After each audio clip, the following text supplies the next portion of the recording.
Mahigit 100 residente ang sinita at inaresto sa Pasay dahil sa paglabag umano sa ilang ordinansa sa lungsod. Sa Taguig naman, patay ang isang lalaki na tumakas daw sa gitna ng Oplan Galugad ng mga otoridad. May unang balita live si Bam Alegre. Bam! Igan, good morning. Nagsagawa ng Oplan Galugad sa ilang lungsod ng Southern Police District sa Taguig at Parañaque. Halimbawa, hindi lang nanita ang mga otoridad, may mga inaresto rin sila dahil sa droga. Patay ang isang lalaki matapos tumalon mula sa bintana sa ikalawang palapag ng bahay habang tumatakas umano sa mga pulis. Ayon sa Taguig Police Station 9, nagsasagawa sila ng anti-criminality patrol at Oplan Galugad sa barangay New Lower Bicutan at naaktuhan daw nila ang lalaki at 4 niyang kasamahan habang gumagamit umano ng iligal na droga.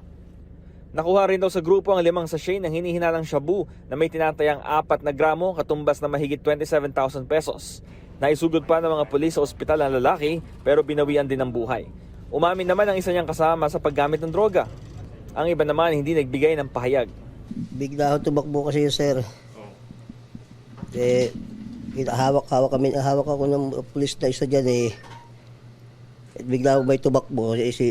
Parin Michael na po pala yun. Pag maya po, bigla may gumalabog doon sa labas,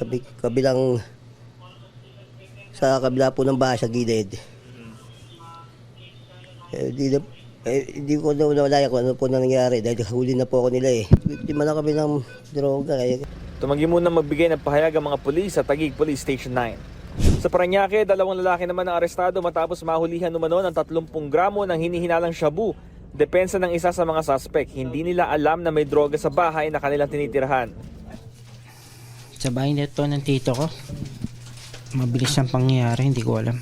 Sa Tramo Street sa Pasay, mahigit 100 ang sinita at inaresto dahil sa paglabag umano sa ilang ordinansa ng lungsod. 31 nakita sa kalsada na walang suot na damit pang itaas. 4 na po ang menor de edad na lumabag umano sa curfew. Marami rin na nagiinuman sa kalye at naninigarilyo sa pampublikong lugar, habang may 3 ang nadiskubreng may arrest warrant. Wala silang mga pahayag.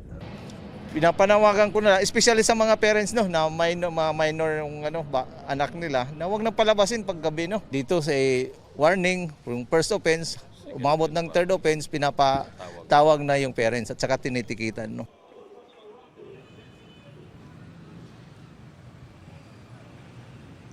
Ilan din sa binabantayang paglabag ng mga otoridad, yung illegal vending at illegal terminal. Ito ang unang balita mula rito sa Taguig City. Bam Alegre para sa GMA News.